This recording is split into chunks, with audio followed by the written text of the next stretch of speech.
Selamat pagi, Ibu pengampu mata kuliah Ekonomi Makro, Ibu Bunga Anissa Hararet, SEMAK, serta rekan-rekan sekalian.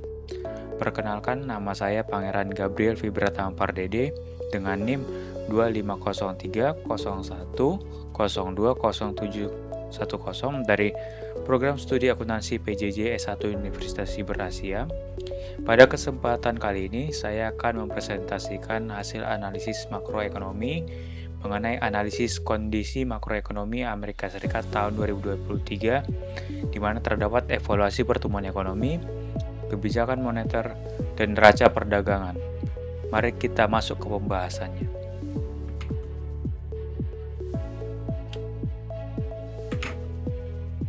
Memasuki slide kedua, mari kita cermati latar belakang ekonomi AS pada tahun 2023. Tahun 2023 menjadi tahun penentuan apakah Amerika Serikat akan masuk ke jurang resesi atau berhasil menekan laju inflasi pasca pandemi.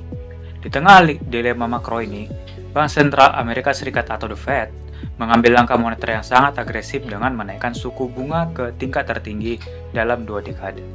Fokus analisa kita dalam presentasi kali ini adalah menilai sejauh mana ketahanan PDB, lalu laju penurunan inflasi, pergerakan nilai tukar dolar AS, serta kinerja neraca perdagangan AS sepanjang tahun 2023. Pada slide ketiga, kita membahas indikator utama yang paling penting, yaitu pertumbuhan ekonomi atau PDB. Secara mengejutkan, PDB real Amerika Serikat tumbuh solid sebesar 2,5% secara year-on-year. Hasil ini sangat luar biasa karena melampaui proyeksi konsensus para ekonom di awal tahun yang memprediksi bahwa Amerika Serikat akan mengalami resesi. Faktor pendorong utama dari pertumbuhan ini adalah tingkat konsumsi rumah tangga atau private consumption yang tetap tangguh, serta kondisi pasar tenaga kerja yang sangat kuat.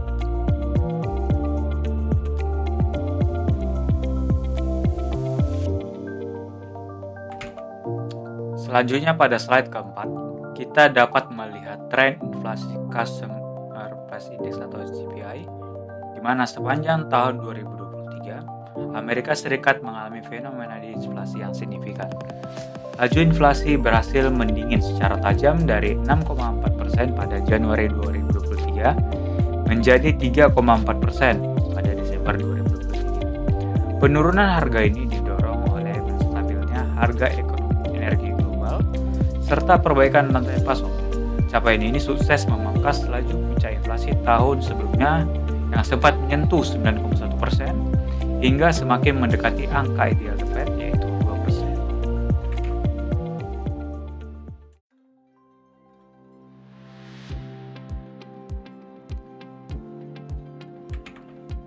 Pada slide kelima, kita meninjau pergerakan nilai tukar melalui indeks dolar AS atau DXY, di mana indeks dolar AS pada tahun 2023 bertahan di level yang relatif tinggi, yakni berada pada kisaran 101 hingga 106. DXY sempat menguat tajam pada pertengahan tahun, sebelum akhirnya melandai terbatas di akhir tahun 2023. Faktor utama di balik kuatnya dolar ini adalah tingginya imbal hasil atau yield obligasi pemerintah AS yang menarik minat investor global untuk mengalirkan modalnya ke pasar finansial Amerika Serikat.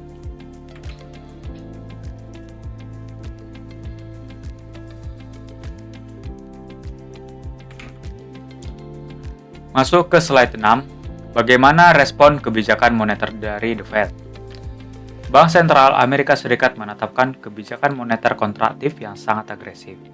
Suku bunga Federal Fund Rate atau FFR dinaikkan secara berkala hingga mencapai puncaknya di kisaran 5,25% hingga 5,5% pada pertengahan tahun 2023, di mana tujuan utama dari langkah makroekonomi ini adalah untuk mengerem jumlah uang beredar atau money supply di pasar yang pada gilirannya menahan aggregate demand demi menekan laju inflasi.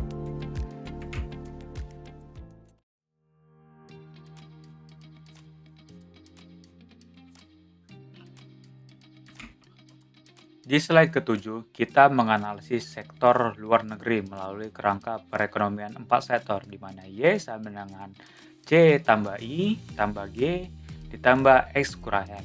Di mana C yaitu consumption, yaitu pengeluaran konsumsi rumah tangga untuk beli barang dan jasa.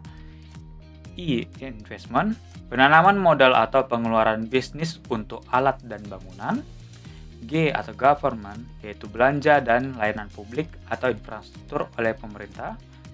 X atau ekspor, nilai total produk buatan dalam negeri yang dijual ke luar negeri. Dan M atau import, yaitu nilai total produk asing yang dibeli untuk dipakai di dalam negeri.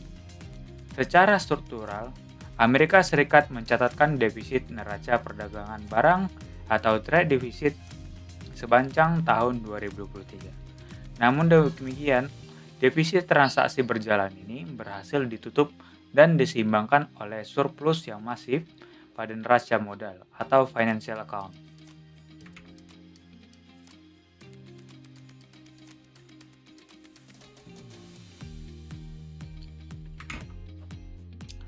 Kemudian di slide ke-8 menjelaskan kinerja ekspor Amerika Serikat pada tahun 2023. Nilai ekspor barang dan jasa Amerika Serikat tumbuh secara terbatas. Komoditas ekspor utamanya meliputi gas alam atau LNG, minyak mentah, produk finansial dan teknologi, serta pesawat komersial. Faktor penahan utama dari lajur ekspor ini adalah tingginya nilai dolar tukar Amerika Serikat yang membuat produk-produk ekspor buatan AS menjadi relatif lebih mahal dari di pasar internasional.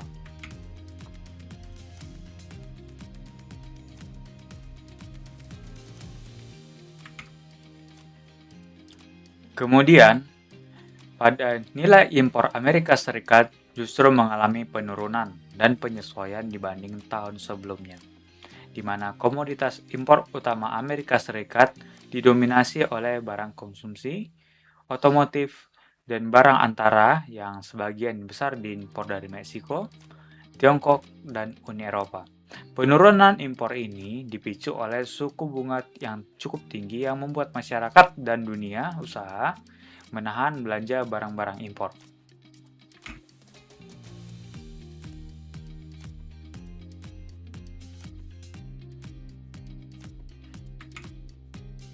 Kemudian pada slide ini menyajikan dinamika menarik pada neraca perdagangan Amerika Serikat. Pertama, defisit neraca perdagangan Amerika Serikat pada tahun 2023 justru menyempit atau membaik dibandingkan tahun 2022. Kedua, terjadi pergeseran struktural yang sangat bersejarah. Untuk pertama kalinya dalam 20 tahun terakhir, Meksiko resmi menggeser Tiongkok sebagai pemasok barang impor terbesar ke Amerika Serikat pada tahun 2023. Ini menandai keberhasilan strategi penataan ulang rantai pasok atau nearshoring.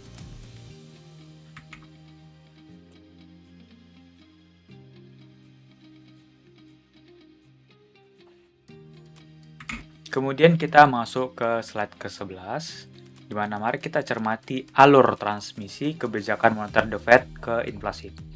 Transmisi ini bekerja dengan alur di mana suku bunga tinggi di level 5,5%, kemudian menyebabkan biaya pinjaman menjadi mahal, sehingga permintaan agregat melambat dan pada akhirnya laju inflasi berhasil diturunkan. Mekanisme ini membuktikan efektivitas kebijakan The Fed sepanjang 2023 yang sukses menekan inflasi tanpa mematikan pertumbuhan sektor real.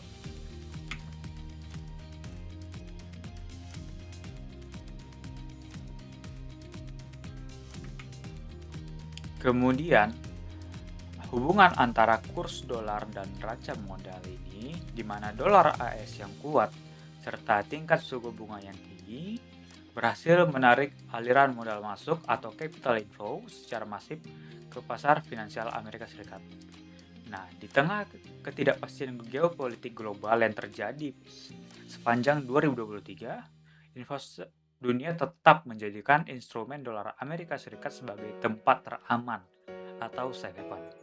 Hasil akhirnya adalah terjaganya stabilitas keseluruhan neraca pembayaran atau balance of payments (AS).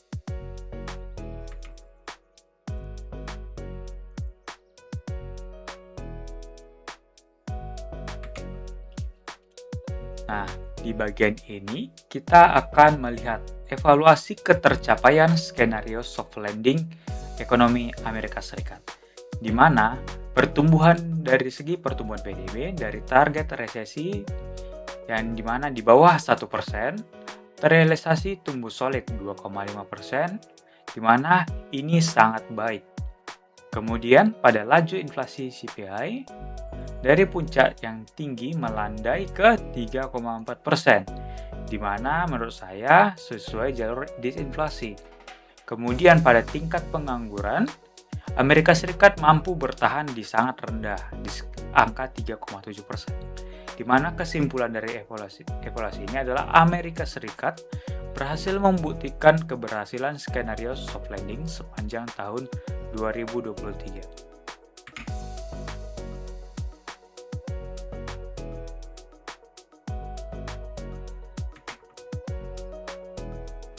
Sebagai penutup pada slide ke-14, di mana ada 3 kesimpulan utama.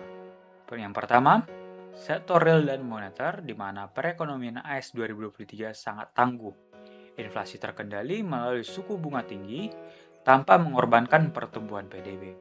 Yang kedua, di mana sektor eksternal yang kemudian defisit neraca perdagangan yang membaik seiring melandainya impor dan pergeseran posisi mitra utama ke Meksiko. Dan yang terakhir, dalam keseimbangan keseluruhan di mana status dolar Amerika Serikat dan tingginya suku bunga berhasil menjaga arus modal masuk penyimbang neraca pembayaran.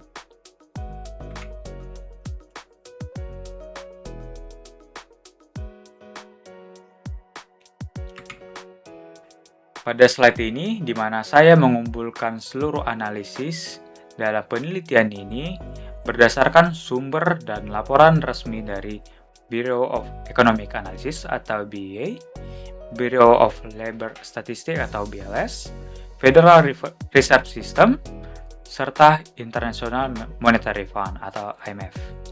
Demikian presentasi ujian akhir semester mata kuliah ekonomi makro dari saya. Mohon maaf apabila ada kata yang kurang berkenan. Terima kasih atas perhatian Ibu Bunga Anissa Hararet dan rekan-rekan sekalian. Selamat pagi.